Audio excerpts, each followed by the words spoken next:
Hello friends, welcome to my channel easy science. आज जो topic हम इस वीडियो में कवर करने वाले हैं उसका नाम है comparison between plant cell and animal cell. तो ये हमने डायग्राम यहाँ पे शो किया है प्लांट सेल का और राइट हैंड साइड पे हमने डायग्राम शो किया है एनिमल सेल का। सबसे पहले हम बात करेंगे कुछ सिमिलैरिटीज की, कुछ ऐसे ऑर्गेनेल्स की, कुछ ऐसे स्ट्रक्चर्स की जो प्लांट सेल और एनिमल सेल्स के लिए कॉमन है। तो दोस्तों सबसे पहले देखिए सेल मेम्ब्रेन। तो दोनों ही तरह के cells are bounded by cell membrane और plasma membrane which is itself made up of bilayer of phospholipids and proteins. In fact हर तरह के सेल को कवर करता है सेल मेम्ब्रेन। दूसरा स्ट्रक्चर दोस्तों देखिए which is very prominent, nucleus. और यहां पे भी आपको दिखाई देगा nucleus. Nucleus is also called as brain of the cell. हमने न्यूक्लियस वाले टॉपिक में ये डिस्कस भी किया था। अगर आपने वीडियो नहीं देखी है तो प्लीज जा करके देखिए। और nucleus is the store house of DNA in eukaryotic cells. क्योंकि प्लांट सेल और एनिमल सेल्स दोनों ही यूकैरियोटिक सेल्स हैं, तो ऑब्वियस सी बात है दोनों के अंदर ही न्यूक्लियस होता है और न्यूक्लियस के अंदर होती है सारी genetic information in the form of DNA. अब न्यूक्लियस के साथ ही आपको एक स्ट्रक्चर नजर आएगा, एक नेटवर्क नजर आएगा दोस्तों, रफ एंडोप्लाज्मिक रेटिकुलम। यहां पे भी आपको नजर आ रहा होगा न्यूक्लियस के साथ एक एक्सटेंसिव नेटवर्क जिसे हम बोलते हैं रफ एंडोप्लाज्मिक रेटिकुलम। इस पे भी दोस्तों हमने एक वीडियो बनाई है जिसमें हमने इसके डिटेल्ड स्ट्रक्चर और फंक्शन की बात करी है। अब अगर यहाँ पे मैं आपको एक आइडिया दूं तो रफ एंडोप्लाज्मिक रेटिकुलम का मेन फंक्शन होता है प्रोटीन सिंथेसिस। उसके बाद दोस्तों देखिए दोनों ही सेल्स में आपको नजर आएंगे स्मूथ एंडोप्लाज्मिक रेटिकुलम। अब स्मूथ एंडोप्लाज्मिक रेटिकुलम का मेन फंक्शन होता है लिपिड सिंथेसिस का। इसके अलावा भी इसके बहुत सारे फंक्शंस होते हैं जो हमने एंडोप्लाज्मिक रेटिकुलम वाली वीडियो में डिस्कस किए हैं। उसके बाद दोस्तों देखिए दोनों ही सेल्स के अंदर हमें नजर आ रहा है एक ऑर्गेनेल जिसका नाम है गोल्जी अपैरेटस। यहां पे भी आपको नजर आ रहा है गोल्जी अपैरेटस। एक छोटा सा डिफरेंस होता है दोस्तों प्लांट सेल के गोल्जी और एनिमल सेल्स के गोल्जी में। प्लांट सेल्स में जो गोल्जी होता है वो थोड़ा स्मॉलर होता है साइज में, छोटे छोटे एक दो सिस्टर्नी का बना होता है। एनिमल सेल्स में Golgi apparatus is well developed, it is larger in size. तो प्लांट सेल्स का जो गोल्जी होता है इसे हम डिक्टियोसोम भी बोलते हैं because it is smaller in size and is made up of individual cisternae elements. ये बात हमने गोल्जी apparatus वाली वीडियो में भी करी थी। उसके बाद दोस्तों हम बात करेंगे एक और तरह के ऑर्गेनेल की, एक और तरह के पार्टिकल की जिनका नाम है राइबोसोम्स। यस, राइबोसोम्स जिन्हें हम बोलते हैं protein factories of the cell. ये आपको साइटोप्लाज्म में फ्रीली फ्लोटिंग भी नजर आएंगे दोनों ही तरह के सेल में, प्लांट सेल में भी और एनिमल सेल में भी। यहाँ पे आप देखिए आपको नजर आएंगे mitochondrion, singular mitochondrion and plural इसी का होता है mitochondria which is called as power house of the cell. Yes, they are the sites of aerobic respiration. अब दोस्तों बात करते हैं कुछ ऐसे स्ट्रक्चर्स की, कुछ ऐसे ऑर्गेनेल्स की जो आपको प्लांट सेल्स में तो मिलेंगे लेकिन एनिमल सेल्स में वो एब्सेंट होते हैं। सबसे पहले दोस्तों हम बात करेंगे सेल वॉल की। तो दोस्तों देखिए सेल मेम्ब्रेन तो दोनों ही सेल्स में प्रेजेंट थी, प्लांट सेल में भी और एनिमल सेल में भी। लेकिन सेल वॉल, सेल मेम्ब्रेन के बाहर एक कवरिंग होती है प्लांट सेल में लेकिन एनिमल सेल में नहीं होती। और सेल वॉल प्लांट्स में बनी होती है एक पॉलीसेकेराइड की जिसका नाम है सेल्यूलोज। उसके बाद दोस्तों देखिए मेरे को यहाँ पे एक बहुत ही प्रोमिनेंट स्ट्रक्चर नजर आ रहा है, लार्ज सा एक स्ट्रक्चर नजर आ रहा है जिसका नाम है लार्ज सेंट्रल वैक्यूल।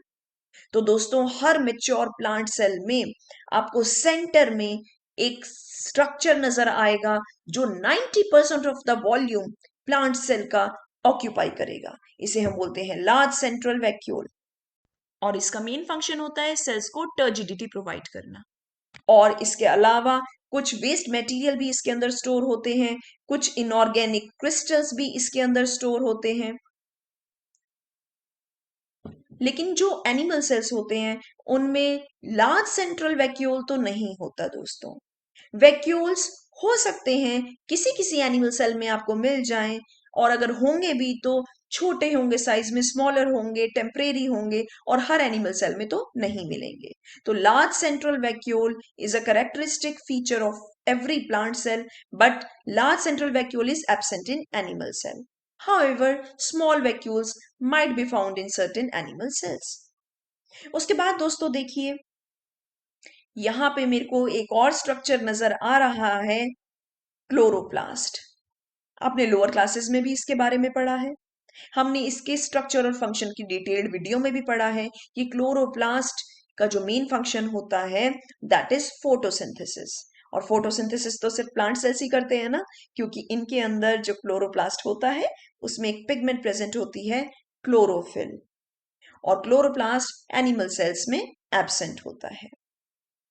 इसके बाद दोस्तों बात करते हैं कुछ ऐसे स्ट्रक्चर्स की, कुछ ऐसे ऑर्गेनेल्स की जो आपको नजर आएंगे एनिमल सेल में लेकिन प्लांट सेल्स में वो एब्सेंट होते हैं। तो दोस्तों सबसे पहले हम बात करेंगे, यहाँ पे आपको एक हेमिस्फेरिकल स्ट्रक्चर नजर आ रहा है जिसका नाम है लाइजोसोम। लाइजोसोम एनिमल सेल्स में बहुत कॉमन होते हैं और प्लांट सेल्स में they are rare to find. Lysosome का मेन फंक्शन होता है एनिमल सेल में कि लाइसोसोम के अंदर होते हैं कुछ डाइजेस्टिव एंजाइम्स जो कि कैरी आउट करते हैं डाइजेशन, कुछ फॉरेन पार्टिकल्स की, कुछ वॉर्न आउट सेल्स की, कुछ डेड सेल्स की, एक्सेट्रा। उसके बाद दोस्तों यहां पे मेरे को एक स्ट्रक्चर नजर आ रहा है जिसमें दो रॉड्स आपस में परपेंडिकुलरली अरेंज्ड हैं।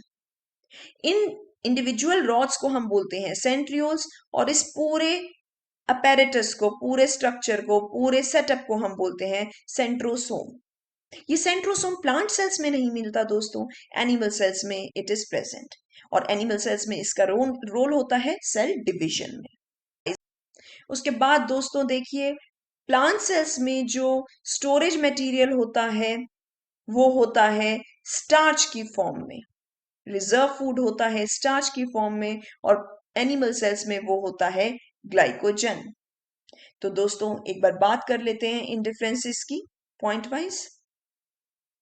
तो जो प्लांट सेल्स होते हैं they are generally speaking they are larger in size and animal cells are usually smaller than plant cells.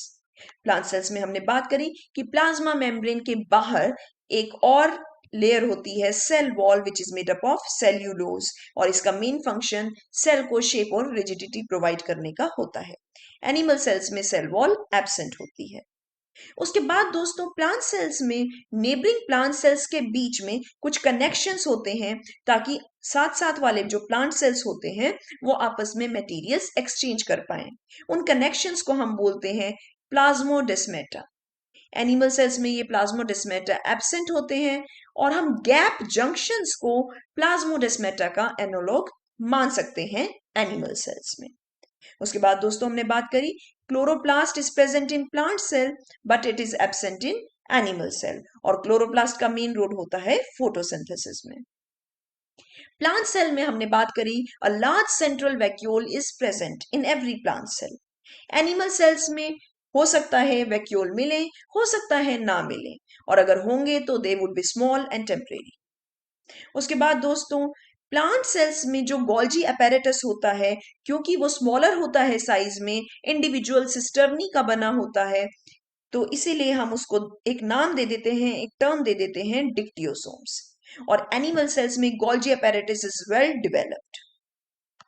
Plant cells के अंदर सेंट्रियोल्स या centrosomes are absent, animal cells में centrioles are present and their main role is to carry out the cell division in animal cell.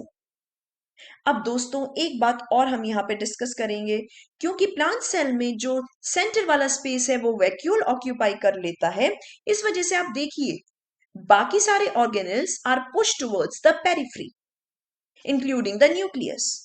तो यहाँ पे दोस्तों देखिए in plant cell nucleus is present along the periphery of the plant cell, और animal cells में अगर हम बात करें nucleus is present in the centre of the cell. In plant cells, I told you, lysosomes are rare to find. लेकिन animal cells में lysosomes जिनके अंदर होते हैं कुछ digestive enzymes, they are very common. Reserve food जो plant cells में होता है it is in the form of starch, और एनिमल सेल्स में reserve food is in the form of glycogen. So these are some of the major differences between plant cell and animal cell. एक और difference आप यहाँ पे add कर सकते हो कि प्लांट सेल्स के अंदर एक ऑर्गेनेल प्रेजेंट होता है, ग्लाइऑक्सिजोम। ग्लाइऑक्सिजोम का मेन रोल होता है फैट्स की या फैटी एसिड का ब्रेकडाउन। तो ग्लाइऑक्सिजोम्स के अंदर कुछ ऐसे एंजाइम्स होते हैं जो फैटी एसिड्स का ब्रेकडाउन करते हैं और सेल को एनर्जी प्रोवाइड करते हैं। और प्लांट सेल में भी मोस्टली वो जर्मिनेटिंग सीड्स में प्रेजेंट होते हैं। तो हम लिख सकते हैं कि प्लांट सेल्स में glyoxysomes are present. Glyoxysomes are present in plant cell, but they are absent in animal cells. I hope आपको ये लेक्चर यूजफुल लगा होगा। अगर आपको ये लेक्चर यूजफुल लगा है और जो कि बहुत इंपॉर्टेंट भी है तो प्लीज इसे लाइक एंड शेयर कीजिए और मेरे चैनल को सब्सक्राइब कीजिए। Thank you.